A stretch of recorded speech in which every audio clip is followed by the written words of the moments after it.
नमस्कार मित्रों, Namita Chaturvedi YouTube channel पे आपका स्वागत है।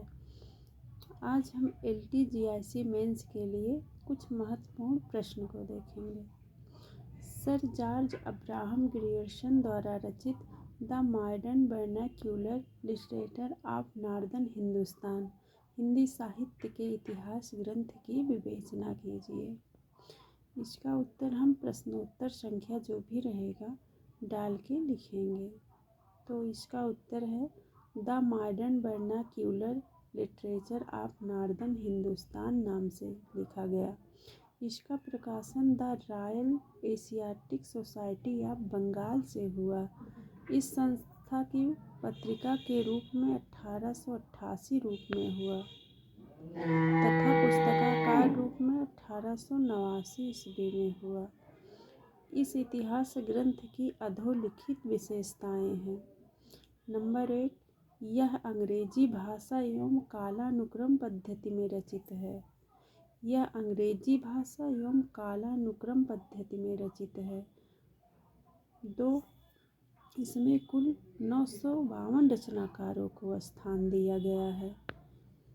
3, यह पहला इतिहास ग्रंथ है जिसका काल विभाजन का प्रयास किया गया है।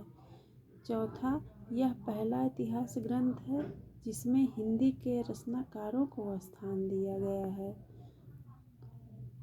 5, यह पहला इतिहास ग्रंथ है जिसमें विधेयवादी पद्धति का प्रयोग किया गया है।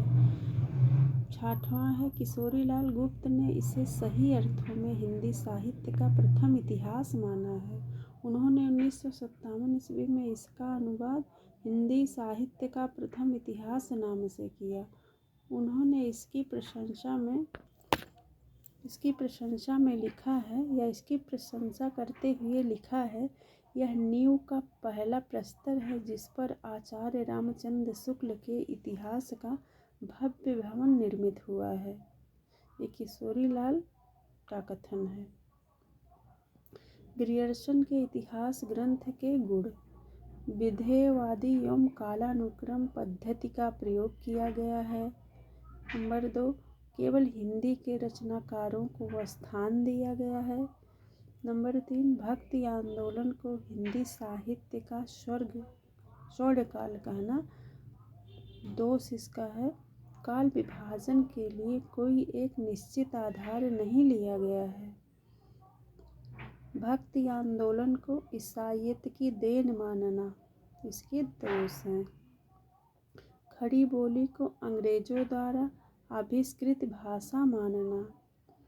ग्रियर्सन सभी रचनाकारों का काल निर्धारण नहीं कर पाए। हिंदी के प्रथम कवि के संबंध में कुछ भी न कहना। ये जॉर्ज ग्रियर्सन के ग्रंथ के दोष हैं। इसको लिखेंगे, 2-4 बार सुनेंगे, पढ़ेंगे, याद हो जाएगा। धन्यवाद।